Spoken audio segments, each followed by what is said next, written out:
in the lifetime of Nabi Muhammad alayhi salatu wasalam. And a Christian king,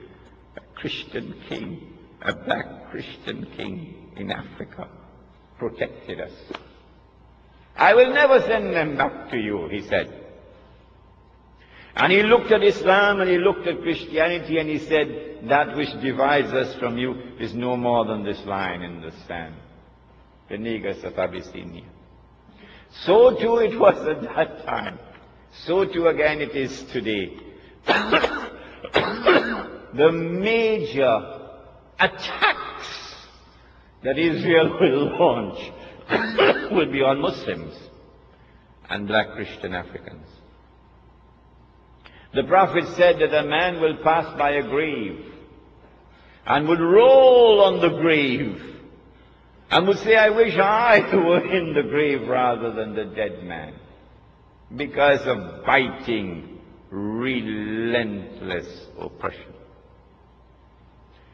But it will not last forever. The Dajjal or the Antichrist would be born. He would grow up. He would become the ruler of the state of Israel. He would rule the world from Jerusalem the way George Bush is ruling from Washington. I expect this within the next 50 years or so, but Allah knows best. It's going to be a horrible 50 years ahead of us. Horrible. And then he will declare, I am the Messiah.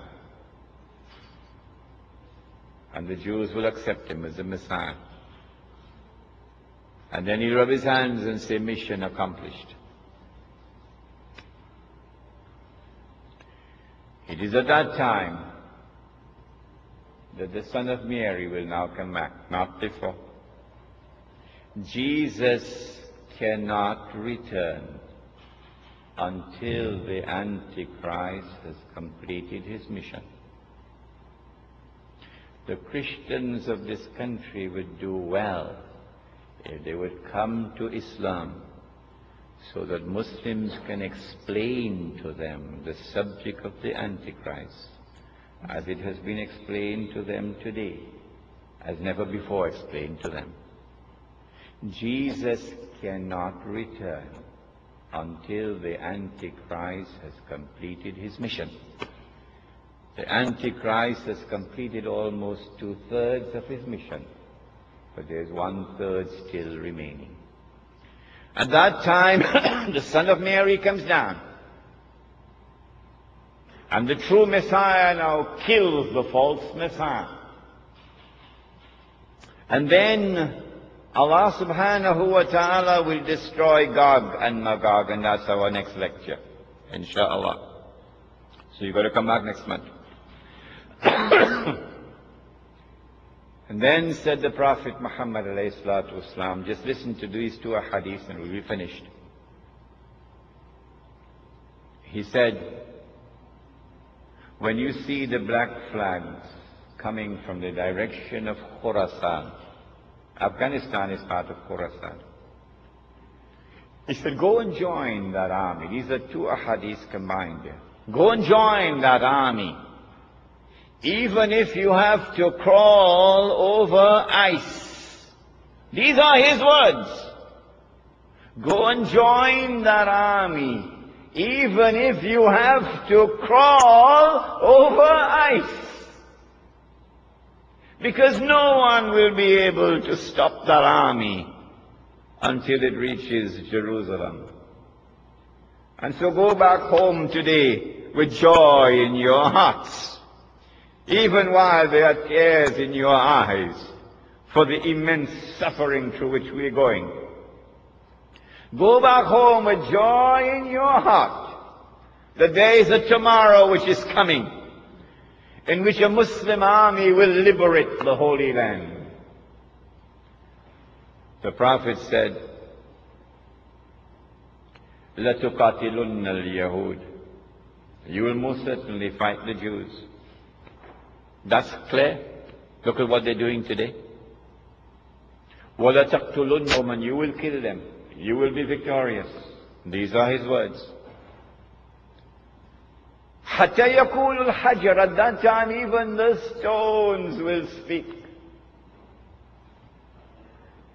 يا مسلم, هذا يهودي ورائي, there's a Jew hiding behind me. فتعال فاقتل, so come and kill him. Not all. Those who are fighting us in the Holy Land, those who are waging war, those who are engaged in a mountain of wickedness and oppression and godlessness unprecedented in history, go and kill them. So the Holy Land would be liberated.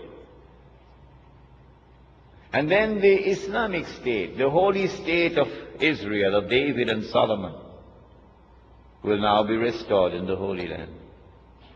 And that holy Israel will become the ruling state in the world. And the Son of Mary will now rule the world from Jerusalem with a rule which will be eternal. And the religion of Abraham, the true religion of Abraham, would rule the world from the Holy Land. What Prophet Muhammad brought, Allah's blessings be upon him, is the religion of Abraham. And so we ask of you today, go back home and read the Quran once again, and see in the Quran the true religion of Abraham, and accept it. ربنا تقبل منا إنك أنت السميع العليم وتب علينا يا مولانا إنك أنت التواب الرحيم برحمتك يا أرحم الراحمين آمين.